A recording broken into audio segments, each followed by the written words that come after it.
Phillips launched the world's first cinema proportion TV.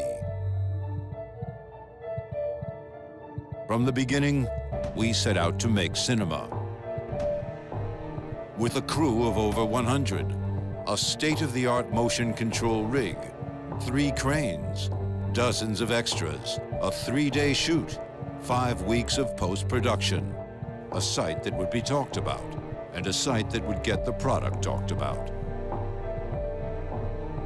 We approached directors with the brief of one continuous tracking shot, and we kind of talked to them about something cinematic. So we had the ideas of car chases, bank robberies, heists gone wrong, or a kind of big Hollywood production. So Adam came back with his treatment, and we went from there. Tribal wanted you to learn something new when you came out of it, so that something had happened actually in the film, and when you ended, you would end up smarter than you were in the beginning. I think we got away with it quite nicely when we landed on the cop in the beginning, who's actually the leader of the robbers, and he's maybe getting away with it, which sort of opens up the film and brings you in and maybe invites you to look at it one more time. I think the whole concept of it feels quite complicated, and it's not really. It's a very simple thing. I mean, people are standing still, and the camera is the only thing moving. We used people that actually had good body control, like stuntmen and dancers and people like that could actually hold weird positions and stand still for a long time. I mean, filmmaking is obviously a collaborative process, and you bring in a lot of experts that are experts in their field.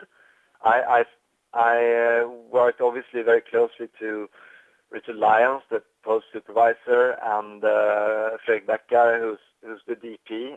This was quite a complex shoot.